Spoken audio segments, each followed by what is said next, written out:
Hello friends, welcome our channel Vidya classes family. आज हम बात करेंगे एनसीईआरटी से क्लास 12 चैप्टर 5 कोऑर्डिनेशन कंपाउंड।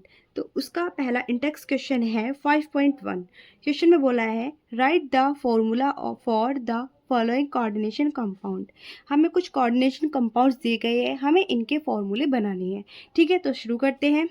अब इसमें देखो, पहला है tetra amine di aqua cobalt third chloride. ठीक है, यानी कि पहले हम देते हैं कोऑर्डिनेशन स्फेयर के अंदर क्या क्या आना चाहिए। तो ये हमारा कोऑर्डिनेशन स्फेयर के अंदर आएगा। ठीक है, और ये क्लोराइड जो है हमारा काउंटर आयन है। ठीक है, तो यहाँ तक तो हमें समझ में आता है। तो लिख के देखते हैं। तो पहले लिखते हैं कोबाल्ट, जो हमारा मेन सेंटर मेटल एटम है। हमारा क्या है, कोबाल्ट है, तो CO। फिर इसके बाद देखते हैं टेट्रा एमाइन, यानी कि NH3 का 4। फिर यह बोला है डाई एक्वा H2O का ट्वाइस। ठीक है, तो ये तो हमारा कोऑर्डिनेशन स्फेयर का फॉर्मूला बन गया। अब इसके बाहर क्या है, क्लोराइड। ठीक है, अब यहाँ पर देखो जो क्लोराइड है ये कितने हैं वो हम इस पर डिपेंड करेंगे, जो इसका कोऑर्डिनेशन जो इसका ऑक्सीडेशन नंबर है कोबाल्ट का। ठीक है, तो कोबाल्ट का जो ऑक्सीडेशन नंबर है वो 3rd है। तो अब इसमें देखते हैं इसका कितना है, 3rd। ये हमारा क्या न्यूट्रल है, तो इसका 0 हो जाएगा चार्ज।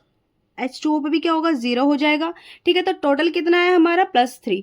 तो यहाँ पर देखो जो Cl है वो -1 देता है चार्ज। ठीक है, तो अब इसका क्या करेंगे, क्रॉस मल्टीप्लाई कर देंगे, यानी कि यहाँ पर हम 3 से मल्टीप्लाई कर देंगे और यहाँ पर 1 से। तो हमारा ये जो कंपाउंड है कोऑर्डिनेशन कंपाउंड, ये बन जाएगा इसका फॉर्मूला। ठीक है, अब नेक्स्ट चलते हैं। नेक्स्ट है देखो पोटाशियम टेट्रासाइनोनिक्लेट सेकंड, यानी कि जो पोटेशियम है वो हमारा काउंटर आयन है, यानी कि बाहर आएगा कोऑर्डिनेशन स्फेयर के। ठीक है, फिर कोऑर्डिनेशन स्फेयर लगाएंगे, इसमें देखेंगे सेंट्रल मेटल एटम क्या है हमारा, निक्लेट। ठीक है, क्या है हमारा, निक्लेट है, यानी कि Ni। ठीक है, फिर इसमें देखते हैं हम लिगेंड्स टेट्रासाइनो, यानी कि CN4। ठीक है, तो कोऑर्डिनेशन स्फेयर हमने बंद कर दिया। अब यहाँ पे देखो निकल के कितने ऑक्सीडेशन नंबर है, +2। Cn क्या देता है, -1, यानी कि टोटल 4 से मल्टीप्लाई कर देंगे, 4 आ जाएगा -4। ठीक है, -4 में से +2 आ जाएगा। ठीक है, टोटल करेंगे, यहाँ पर टोटल कितना आएगा, चार्ज यहाँ पे -2। ठीक है, तो यहाँ पर कितना है, -2, और यहाँ पर कितना होगा, पोटेशियम कितना देगा, 1 देगा। तो इसको बैलेंस करने के लिए हाँ क्रॉस मल्टीप्लाई करेंगे, तो यहाँ पर 1 से मल्टीप्लाई कर देंगे, इधर 2 से, तो K2 हो जाएगा। आया समझ में यहाँ तक। फिर नेक्स्ट देखते हैं एग्जाम्पल। नेक्स्ट क्या दिया है, इसमें देखते हैं जो क्रोमियम है वो हमारा क्या होगा, सेंट्रल मेटल। ठीक है, फिर इसमें देखते हैं ट्रिस इथेन 1,2 डाइएमीन, यानी कि En कितना है हमारा, का थ्राइज है।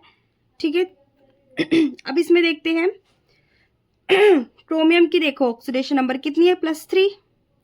अब En की कितनी होगी, 0। ठीक है, ये हमारा न्यूट्रल है। अब यहाँ पर देखो क्लोराइड है Cl, तो यहाँ पे +3 क्रोमियम की कितनी है, +3। अब यहाँ पर देखो Cl जो का माइनस साइन देखो, इसका क्रॉस मल्टीप्लाई कर देंगे यहाँ पर। ठीक है, तो यहाँ पर कितना हो जाएगा, Cl3। आया समझ में। अब यहाँ पर देखो नेक्स्ट, तो इसमें देखो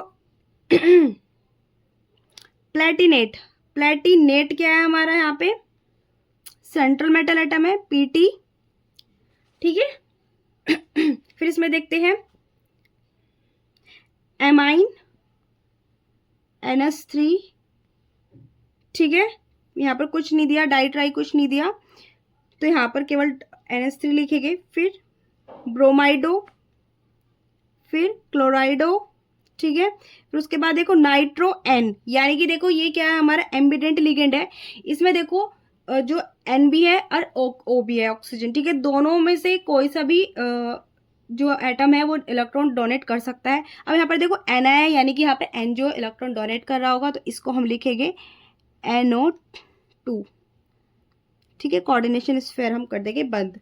अब यहाँ पर देखो इस पे ये हमारा क्या है, यहाँ पे कोई काउंटर आयन नहीं दिया, तो जो यहाँ पर देखो क्या है, प्लेटिनेट, जो हमारा मेटल था, सेंट्रल मेटल, उसका जो नेम है 8 आ रहा है बाद में, यानी कि जो हमारा कोऑर्डिनेशन स्फीयर है ये हमारा क्या एनायन है, ठीक है। अगर न्यूट्रल होता है और क्या कहते हैं हमारा पॉजिटिव होता है, कैटाइनिक होता है, तो ये हमारा प्लेटिनम होता। अब यहाँ पर जो कि हमारा प्लेटिनेट है, तो यहाँ पर हमारा चार्ज आना चाहिए कुछ, तो यहाँ पर चार्ज कैसे देखेंगे, इसके पहले ऑक्सीडेशन नंबर देखते हैं कितनी है यहाँ पे, +2, ये 0 होगा इसका, ठीक है।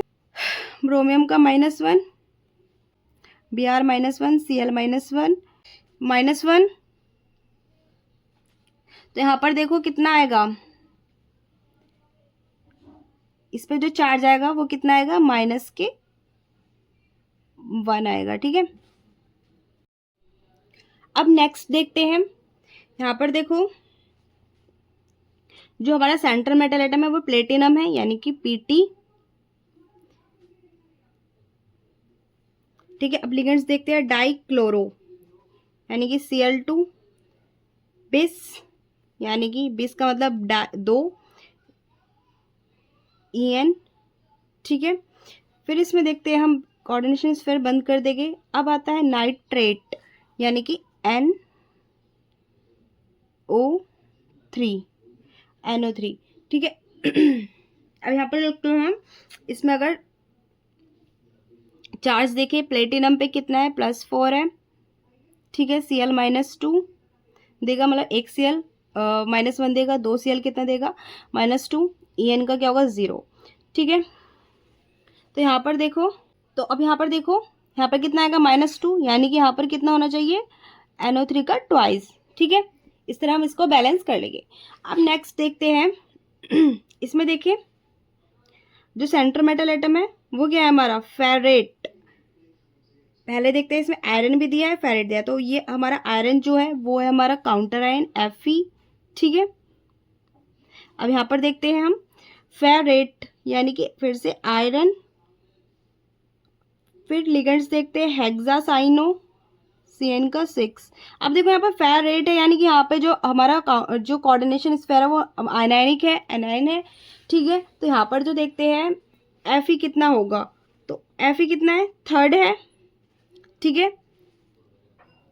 Fe की ऑक्सीडेशन नंबर यहाँ पे कितनी है, 3। अब यहाँ पर देखो इसकी कितनी होनी चाहिए, यहाँ पर +2, साइनाइड -1 देगा, और कितने हैं 6, तो टोटल कितने हुए, -6 में से 2 गए 4, ठीक है। यहाँ पे 4 होना चाहिए। अब देखो यहाँ पर क्या करेगी, इसकी क्रॉस मल्टीप्लाई कर देगा का 4, यहाँ पर 3, ठीक है। इसकी क्रॉस मल्टीप्लाई कर देंगे 3 की और 4 की यहाँ पे, तो हमारा ये हमारा कोऑर्डिनेशन कंपाउंड बन के आ जाएगा, ठीक है। इस तरह हम इसके कंपाउंड्स का फॉर्मूला बना सकते हैं।